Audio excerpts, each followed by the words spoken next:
Saludos, bendiciones. Agradecemos al Señor que nos permite una vez más poder transmitir la palabra de Dios.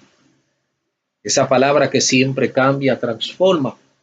El hombre que quiera ser cambiado y transformado mediante el Espíritu Santo y el escudriñamiento de la misma. Su hermano y amigo Eli Zarzuela, desde RD, para tener la segunda parte del mensaje. Ni tenéis su palabra morando en vosotros, porque a quien él le envió, vosotros no creéis. Y pedimos al Señor que nos dé sabiduría, y no sabiduría humana, sino sabiduría celestial, para poder entender, conocer los misterios de la palabra de Dios, y que el Señor pueda guiarnos en esta palabra. En el nombre de Jesús, amén.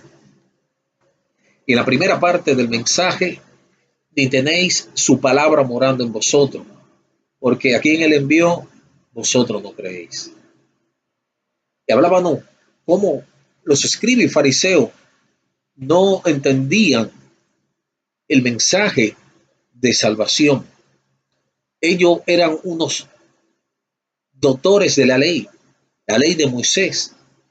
Y allá en Israel, hace casi 2000 años, los hebreos mostraban la palabra de Dios a temprana edad. Y hoy por hoy también siguen eh, enseñándole la Torá, lo que es el Antiguo Testamento. Instruyen a los niños desde temprana edad que deben de aprenderse la palabra de Dios.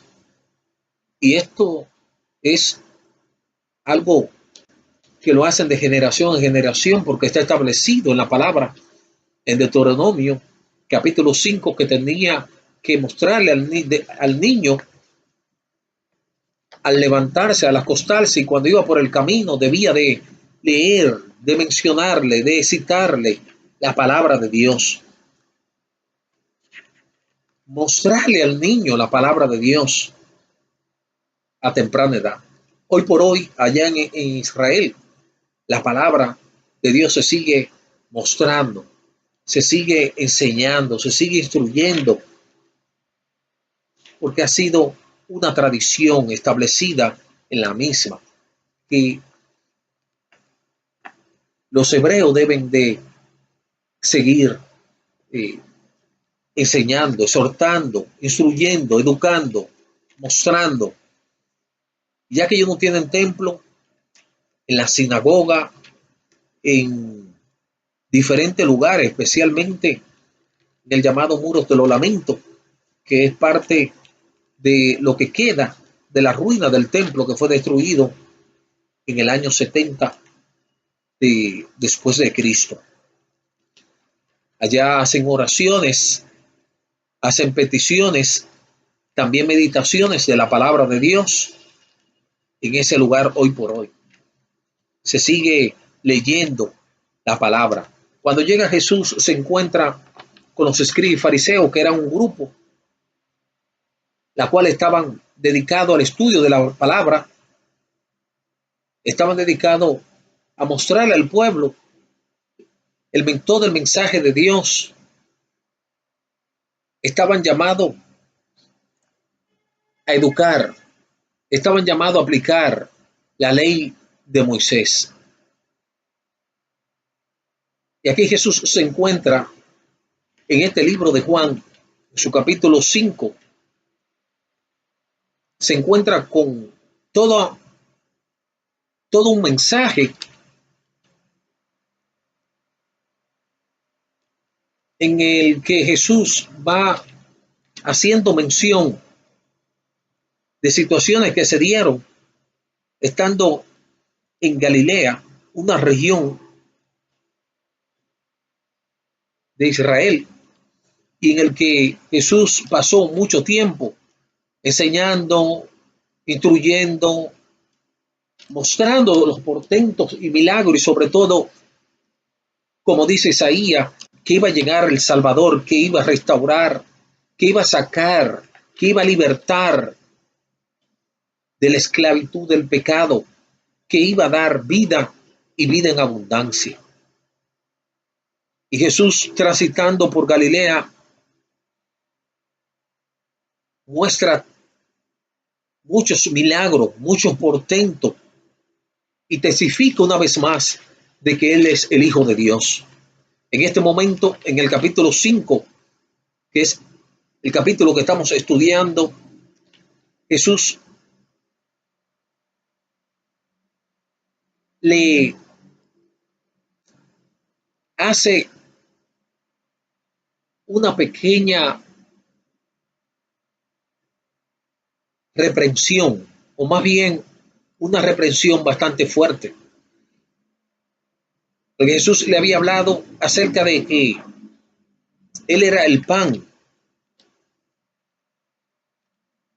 que Dios mandó para que todo aquel que comiere fuere salvo.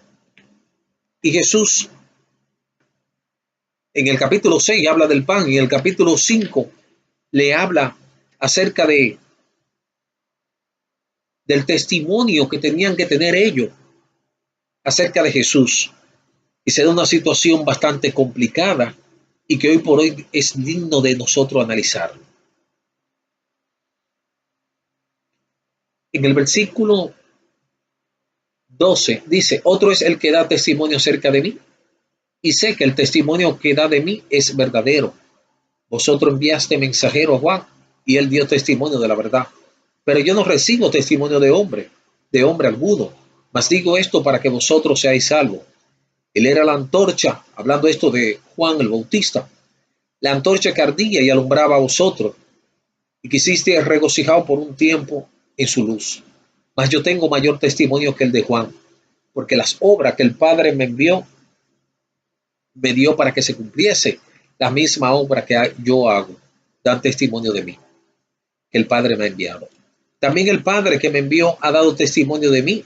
Nunca habéis oído su voz, ni habéis visto su aspecto. Dice: ni tenéis su palabra morando en vosotros, porque a quien él envió, vosotros no creéis. Algunos elementos en esta expresión de Jesús en el versículo 38. Ni tenéis su palabra morando en vosotros. Dice: ¿por qué?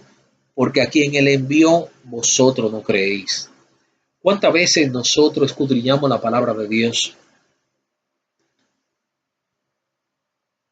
y no entendemos que el consejo de Dios básicamente es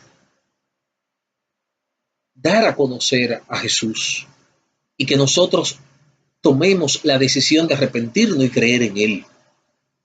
Más que tener conocimiento de la palabra, el mensaje central es conocerle a Él. Entender que Él es la luz, que Él es la salvación, que Él es el que había de venir. Y que para entender que la palabra de Dios mora en nosotros, primero debemos de creer en Él. ¿Y cómo podemos creer en Él?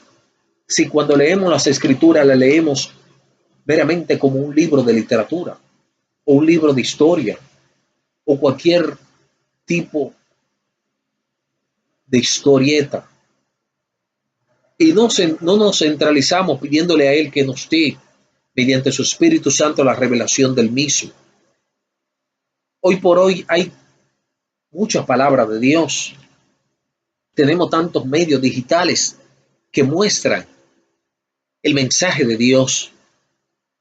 Pero hoy por hoy hay una triste realidad.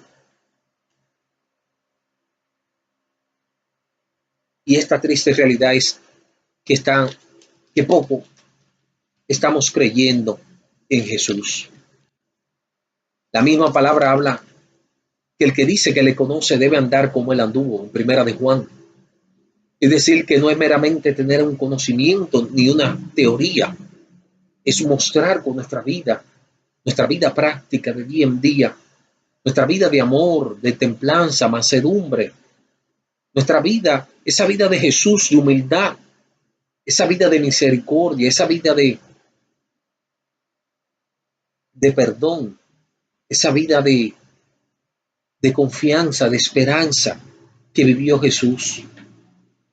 En Juan capítulo 8, Jesús vuelve a restregarle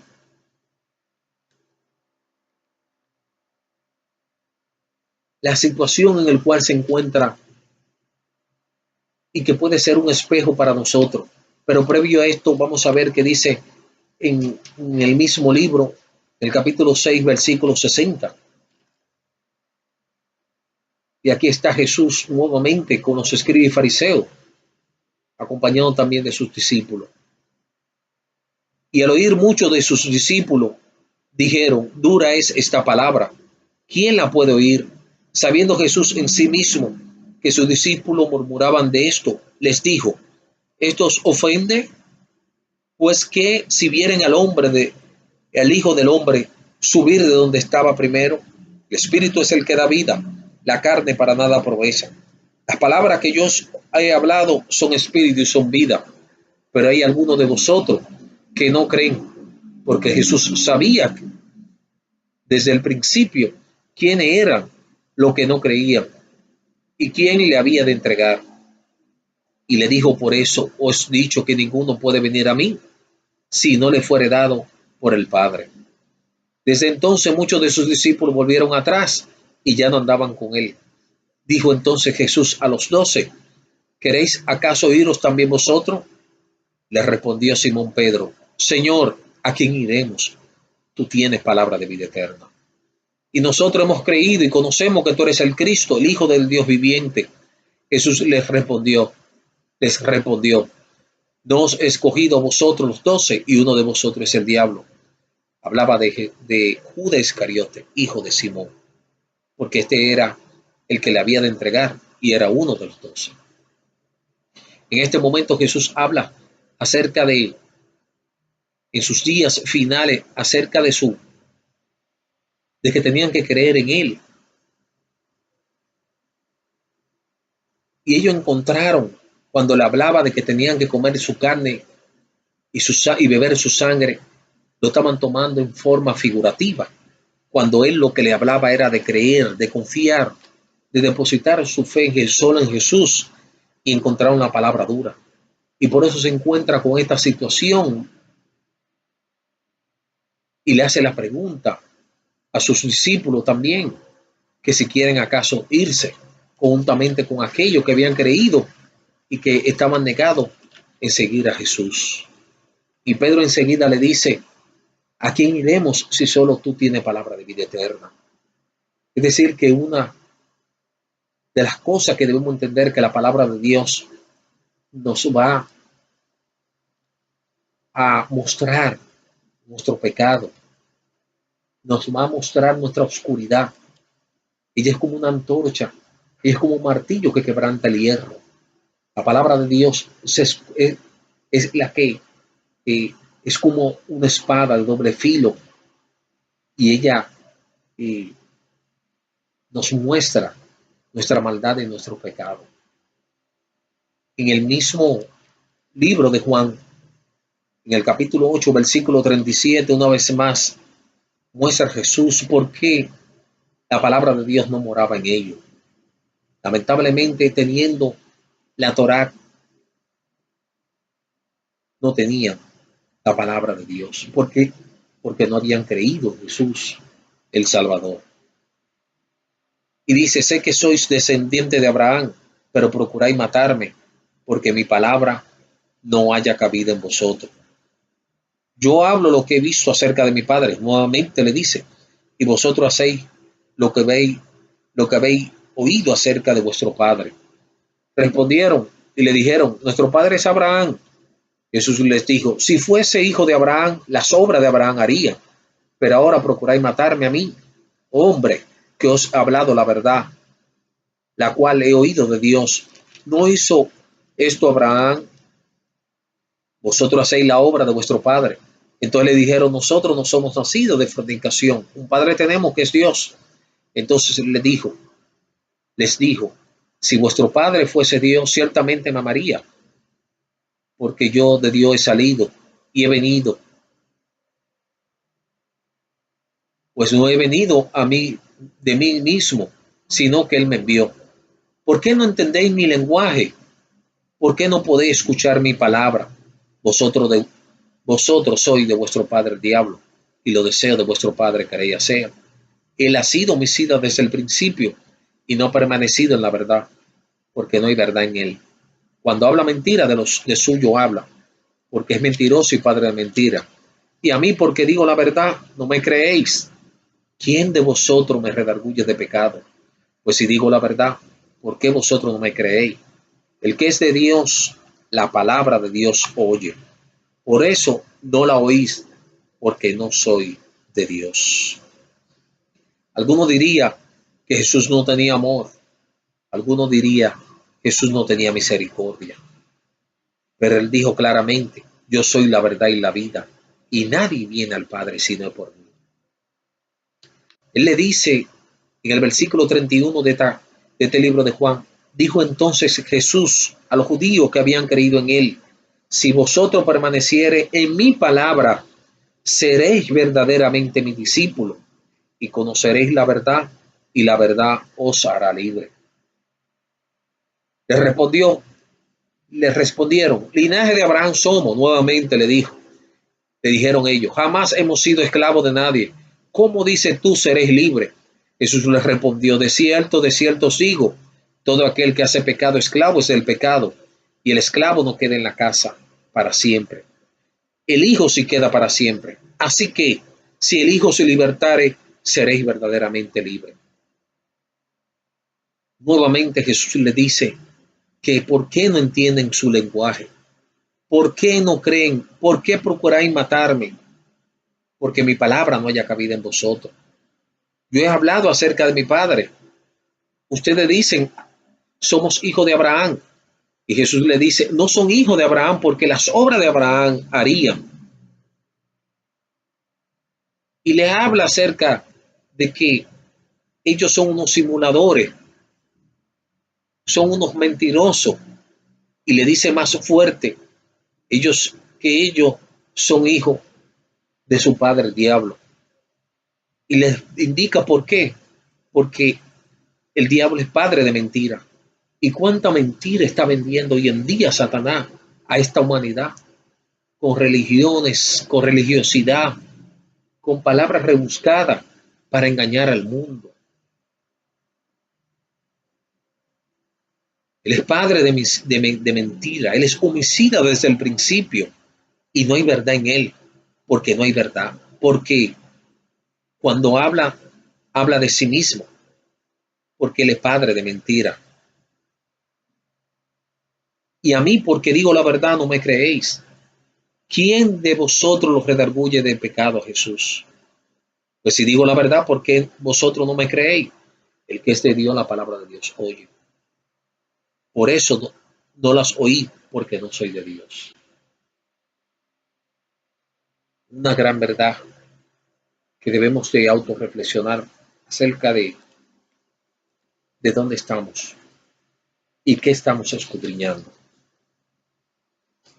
No podemos decir que escudriñamos y que tenemos la palabra de Dios si nuestra vida no muestra a Cristo en nuestros corazones.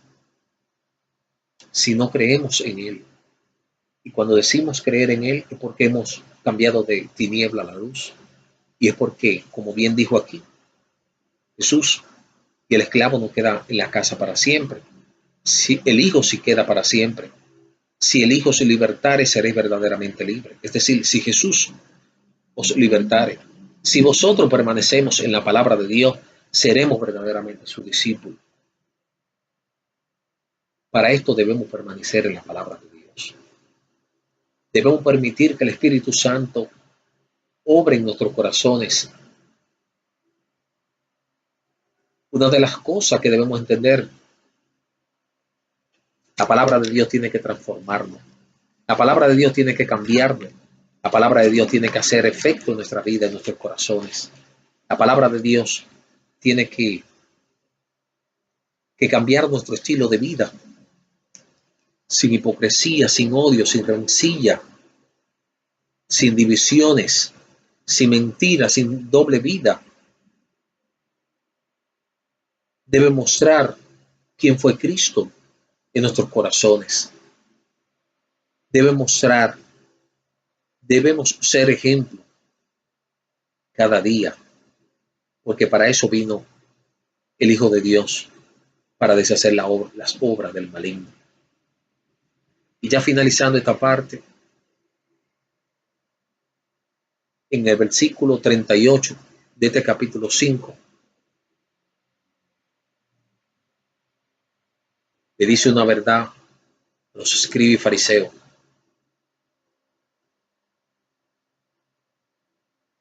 Y le dice en el versículo 39,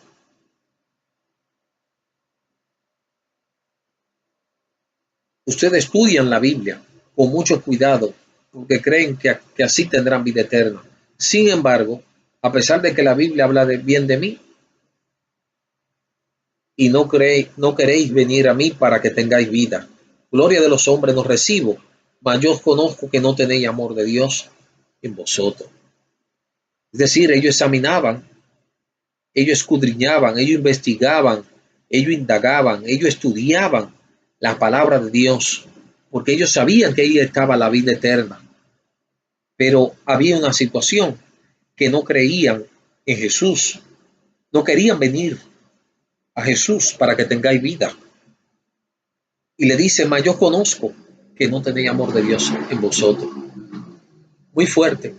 Una persona que a cada rato llevaban la palabra de Dios, el mensaje, y Jesús le dice, no tenéis amor de Dios en vosotros.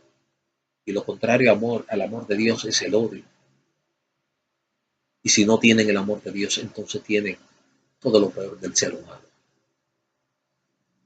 ¿Estará morando la palabra de Dios en nuestra vida? Y si no está morando, debemos de escudriñar nuestra vida y pedirle a Él misericordia para que nuestra vida sea cambiada día tras día. Bendiciones.